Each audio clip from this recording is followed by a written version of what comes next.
Mame Mao Akwaba and Faumbra Ghana in Sem TVGH so. What friend me Adjoa searching. Ebusun for Mr. And no first time I would air me a Mr. No was subscribe me a notification bell on so for more news.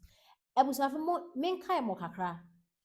2024 Abra ye campaign say Ghana for N2 a ye NPP for so Omo mana His Excellency the former president. Mahmoud Bawumia ento amembu no so na ne pa NPP ye no legacy NPP ye no Dr. Bawumia ento aso ye kan Ghana for sida na ye campaign ye hu se Ghana sofu na age boom akota His Excellency John Dramani Mahama nechi so abranti e kire se Ghana sofofo omo committee a omo chese omo mana Dr. Bawumia embe ye president yenti ne ensa nsonbra asofo a eya kwanchere boni tia Bawumia no asofo a eya kwanchere boni etia Bawumia se ontimi map hour 2028 ya kachere o yembe show sa asofo mpanimfo ni binom so onu omo ana eko omo bompa ye boni ya kwanchere tia no because o ye kramoni be wade a sha to wo so se obeba power o ye den obeba power odi onyame aka onipa ntimi nye den ensesa di onyame waka fa papa Bawumia ho nipa ntimi nye den ensesa timi no kasa yo sunsun mu no asofo na tikuo group a ye meeting bone e de fa ne ho e ya kwanchere so ombe 10 2028 amana ko NDC fu afa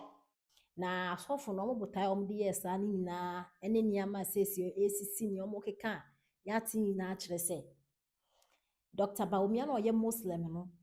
ena omo empe no sofo bi kodi His Excellency John Dramani Mahama nechi from 2012 to 2016 who John Dramani Mahama na membu dum so e collapse na sorry nti me sure say Dr. Bawumia no ho ahia kasa asofo nkonko di John Dramani Mahama nechi enso wo nyina wotubum e kodi His Excellency John Dramani Mahama nechi no wabe president na John Dramani Mahama be president kra no asofo no still almost Dr. Bawumia do mo ma no be president inde embe ye ochina ye na ye hu nansen de owusu bempa ejina na sorry dem eye ni nyina ye Bawumia o ye Muslim nti na bezem bisa say Dr. Bawumia no ye Muslim o nye nipa na ene sa de amoma yen saki Muslims in Ghana na yen kwa yen fa yen man and I am not sure say Dr. Bawumia ebedi Ghana so obeka sa odi omani name Muslims because Dr. Bawumia Ghana na nyane dia and aside Dr. Bawumia president no oni nipa na egu amembu ndize nyema bi nkoye ombe approach ni say hey baby awoko no ochia na ye de no kra tonten Dr. Bawumia mo hwe ni nimdi and the digitalization Ghana card Dr. Bawumia de ba NDC&Their this time around ozu bempa fashion odrimu say said they were promising no and these cases no dey we kwa de me mani ni 2028 no so say dey beti me ato ba na be case me be case from today up to now we 2028 na kasa bato now we na o dey 2028 about to now kasa na we na ya witness so now anwodin na mo the office obi e mefa sika ma 2 minimum obi en fa sika 2 minimum obi en fa 2 nyina so but trust me nyankopon epese ogu ani mu ase nti enu 2028 no na de beto ato nti na wo yes admin aboa bia so bewu a opre mind you 2028 ni kwara wo nya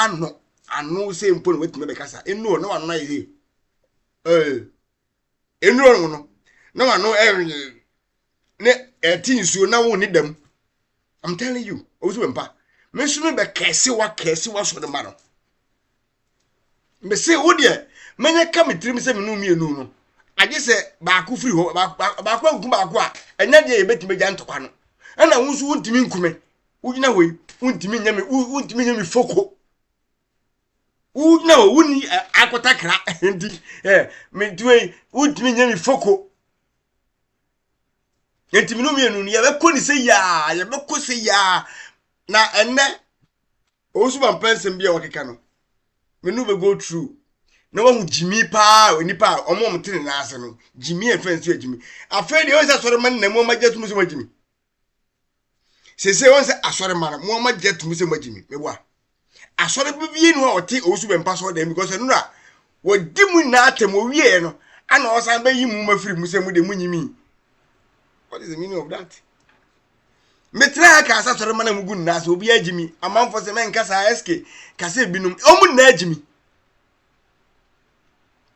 Mingo kasa bi sen papa na ono asore ne ne dia na edina so dem wo se omu na agimi na wunyimi yanka won nachi wo metra ho so dem wo na betra ho no a na oyi nkonya na ate ho enna no kan mbe video na trew sanka chewo se edu tema oyi nkonya na eya munya no oyi nkonya akra na se munyimi ya senka wo yi nka mbeka chense bia onyai obi agimi osu bempa ko dira so dem ebe blage ebe duonum na mu MPP for mpanifo this one in metro the mom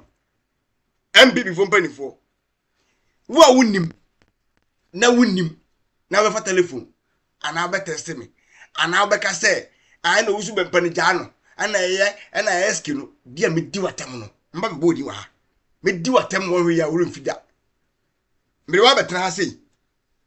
samate safe de mun na mahu ko na me kono se mudi ken jaame ana me ne akwa we di sie ni wa no wana enka ba bi ke ba bi e beduri ke meduri ye samia wuku wo ye bofuo wo ye honkoku na se wo samia wuku ene sa hwan ni na mo so de a owusu be mpare ye munyame na mo de mu mani pe nko eso nko di no samia wuku se wo nyan abro na wudi MPP no a wo ye hunya atwomu akwase we na edi na chi no samia wuku wo wa sori a woko edie ntumi na kwase yi wa wo sori a ana na ye ka mo gire so no sa fere mo no ka afere se mu na mahu afere mu nya kofo yesu ye bejai mi bejai ne tokokoro mi bejai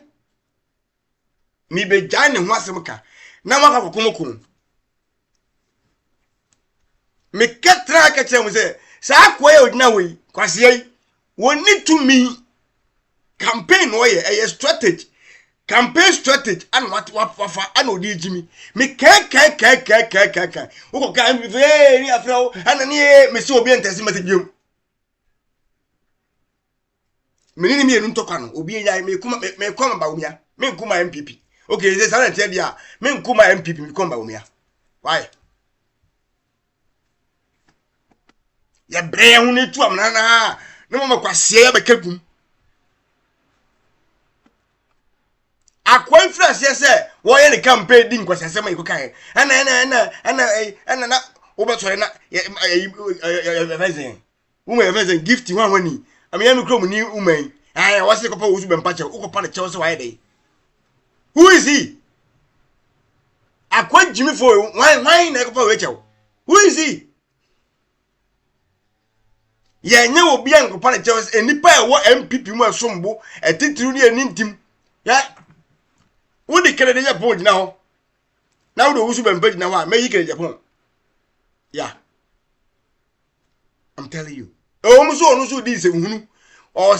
but Saudi nkwasiafo we menu gina hon mu a da be nya kwasia nyini fi wo di kwasia yi gina ho na de kere Japan gina hon mu a sorry say we di na tem on be ka me 19 ko ngudi na tem on ka me ozu be na ka me adia kwasia we ye no ene kwan wa di MPP na mso no 3 years a Christian council so called Christian council no me say samutna se ya na ye mu bi sore ni ekotosha kwa wezu a mu meka ntren se ana ma anye ni yi na MPP for yo esi akoda o pade kokwa hu a ye tidam na ma haban na kire no ozu bempa no o pe bibia hu no ba hu yes ozu bempa me ka kire o pe bibia hu na wo ba hu yeah. So you wudi. So you powerful. We are so powerful. Me say upe bibia hu na won se beka. Osu agimi. So osu agimi. Won se beka. Ai na wo ko ina so dem beka ebedi e atem. Wo di MPP for atem. Na me ni kan konke mofo no somra. Me wi a no maba masamba no so. Me ba no so sisi a. Obi antwa me. Mo nko ba bia. E konke mo fo abasisi ya me ninke mo fo nkodi nkomo kakra bi Hey.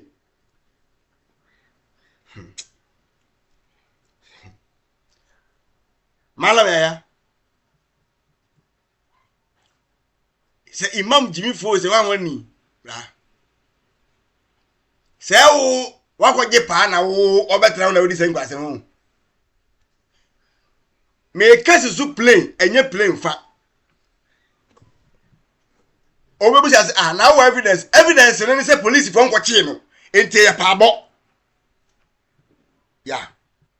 As I'm talking to you now, there is no police here. Wako fresh akwa Jimmy Fui ebesi sabre. Ente say NDC for our pa. So when NDC ni enenye political, the base. Any NDC for and a chess ankwase na kwa ne yene any e ankwase for na it is one sha. One say the base for any NDC for TikTok be a defend. Oh. Ubeko platform bia ni enye yene no kramofo bia omo so adwen wo fo mo sa kwa Jimmy fo na oka san kwa asam no enna me simi koti akwa bu Abraham mo yeze an on okasa church ayi fan say ayi dia ayi Muhammad na say ugene ni mo beku na me say akwa so Jimmy sa ubeku no afema wu de ncheche na wo chechere mamu de adro na emi de say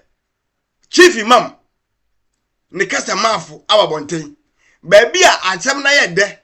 na amaye hu se eye political typical politics ni nie chief imam MPP bani fontie ni ye na ye da nyame ase se ahyase ntem na ye hu omtontem na ye betimasi ano ntem na mo de montrase MPP fo bani fo ye keka kodua na asefo ye betwen ya maji gon aferi ye be ye encentrofo njemu na nipa ebebre when I was a use statement fast. As I'm talking to you now, Dr. Mahmoud Bawumia issue statement. On the use a new patriotic party and the issue statement because now you were chairman, you were general secretary.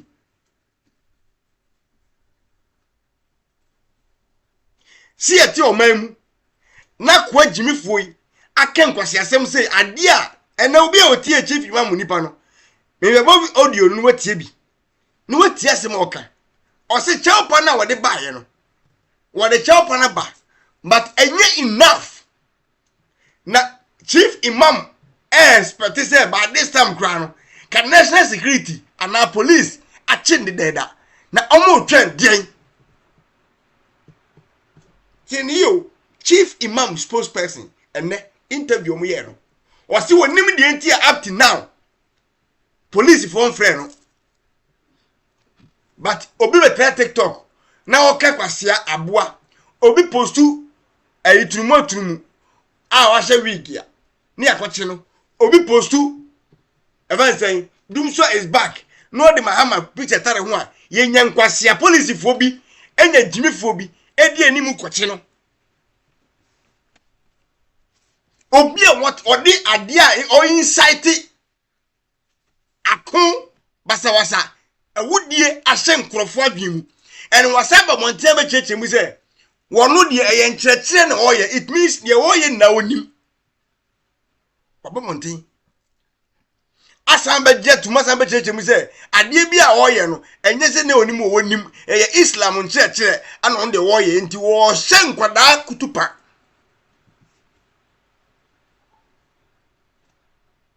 Ghana police for so monte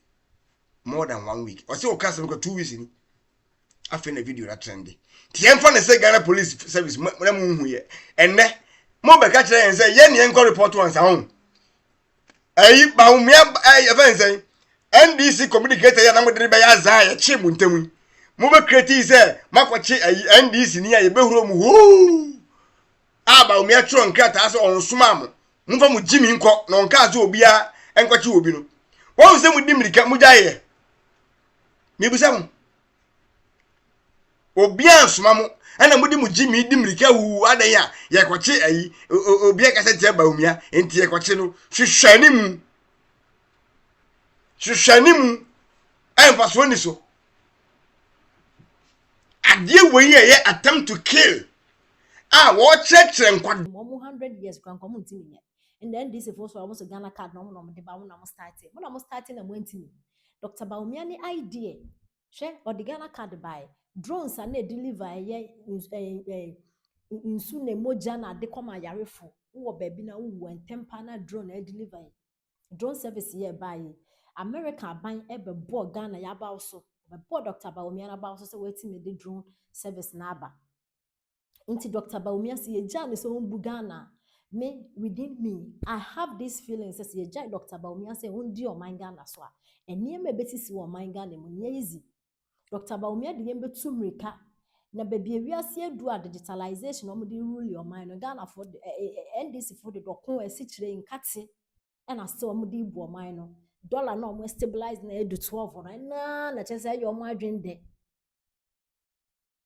dollar na ye 12 na still eniem mu aye de na NDC for eda so de your campaign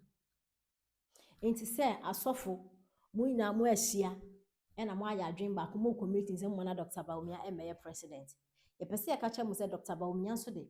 obey president ni de ochina na Dr. Bawumia ye pepe ni no obebu oman no na mo ehun se ne wode adwen ebu oman